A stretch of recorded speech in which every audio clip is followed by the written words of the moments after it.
ኒካ አስረው ነበር። ኒካው አልተስተካከለም። እንደገና አስተካክሉ ተብሎ ማለት ነው።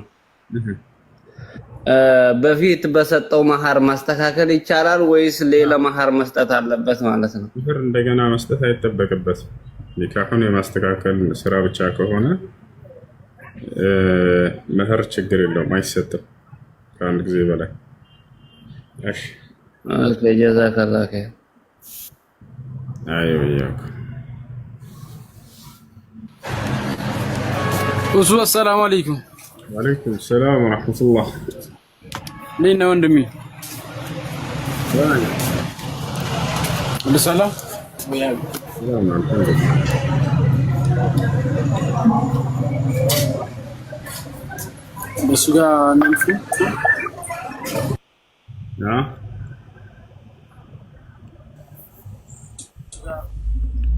ሰላም አለይኩም ሼህ ሁሴን። ወአለይኩም ሰላም ወራህመቱላህ። እንዴት ነህ? ደህና ነው ወዳጅ? ሰላም ነው አልሐምዱሊላህ። አልሐምዱሊላህ። ሁሴ አንድ ጥያቄ ነበረኝ። ከጓደኞች አሉኝ እኔ ያለሁበት አካባቢና በየሳምንቱ ጁማ ሙባረክ እያሉ ያዝጉኛል። ይሄ ነገር እንዴት ይታያል? አላህ ብለህ በዚህ ጉዳይ ታላቁ ዓሊም ሼህ ሷሊህ አልፈውዛን ተጠይቀው ነበር። ቢድዓ ነው ብለዋል። ጀዛከላህ ኸይር። ምክንያቱም ሰሓቦች ከነቢያችን ሰለላሁ ዐለይሂ ወሰለም ጋር እርስ በርሳቸው ጁምዓ ይገናኙ ነበር። አንድም ቀን ግን ጁምዓ ሙባረክ ተባብለው አያውቁም። ለው ካነ ኸይረን ለሰበቁና ኢለይህ፣ መልካም ነገር ቢሆን ኑሮ ነቢ ሰለላሁ ዐለይሂ ወሰለምና ሰሓቦች ዘወትር ጁምዓ ሙባረክ በመባባል ይቀድሙን ነበር። እሺ ጀዛከላህ ኸይር። ወኢያኩም ሐቢቢ አላህ ይፈዝክ ኢንሻአላህ። ወኢያኩም። እሺ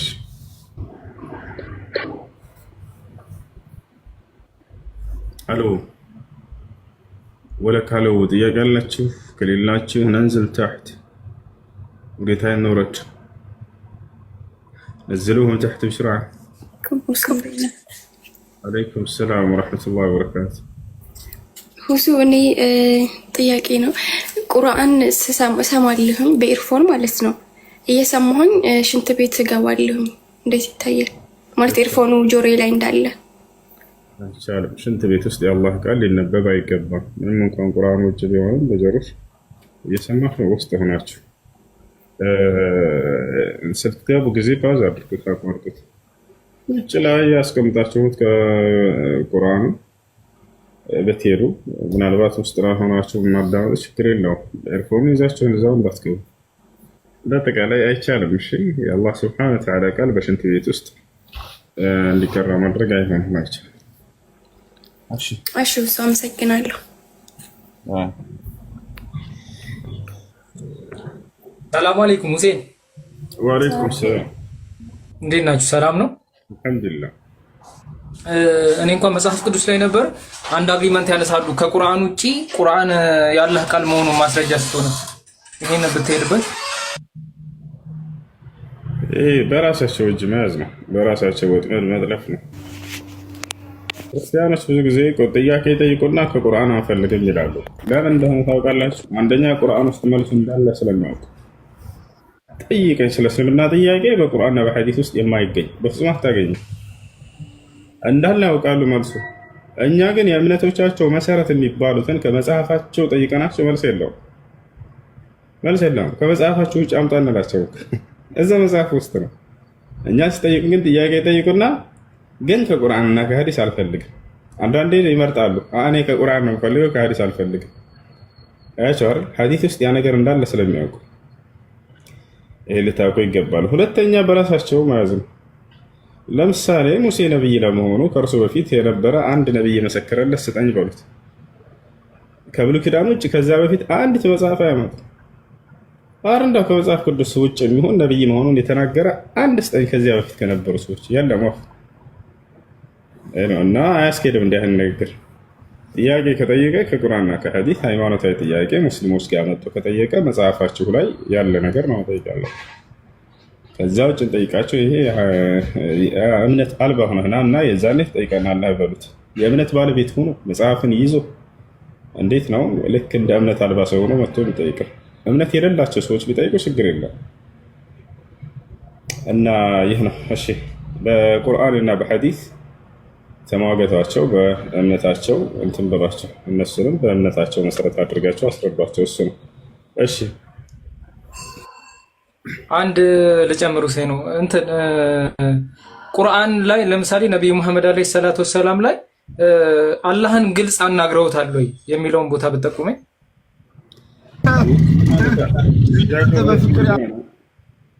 ጥያቄው እንዴት ነው የሚሆነው? አሁንም አየህ አይደለ? እኛ ቁርአንዮች አይደለም። ያ ማለት ቁርአንን ብቻ ነው የምንቀበለው የምንል አይደለም።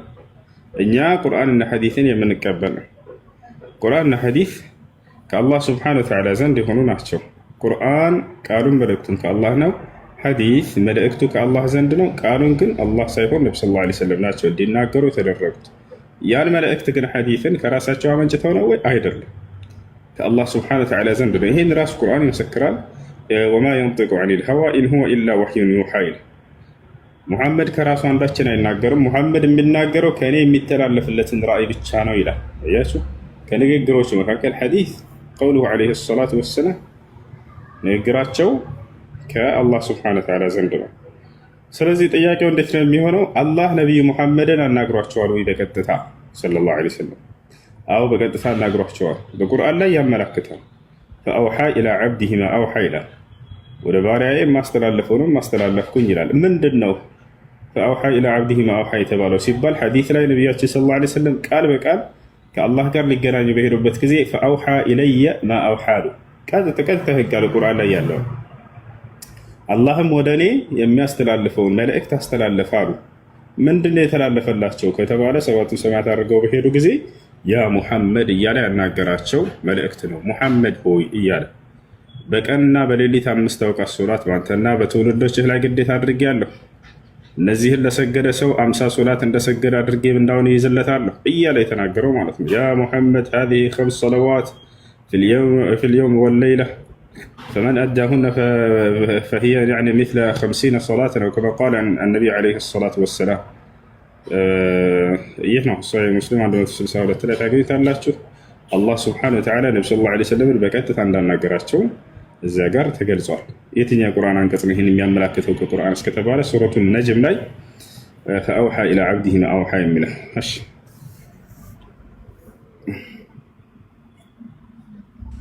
አሎ ወአለይኩም ወረህመቱላሂ ወበረካቱ። ወአለይኩም ሰላም ወረህመቱላሂ ወበረካቱ።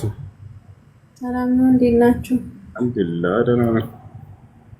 ያው ብዙ ጥያቄ ነው ያለኝ። ኢንሻአላህ እስኪ ትንሽ ልጀምር። እሺ ጀምር። ያው በመጀመሪያ ከባለቤቴ ጋር አንድ ቦታ ሆነን አጋጣሚ በሆነ ነገር ተጣላንና በጣም ተጣላን፣ ተነጋገርን ምናምን። ከዛ እኔ ፍታኝ አልኩት። ተደጋጋሚ ፍታኝ ስለው ተያዴ ባርጌ ከፈታሽ 3ቱን ነው መፈታሽ ምናምን ብሎ አስፈራራኝ ማለት ነው።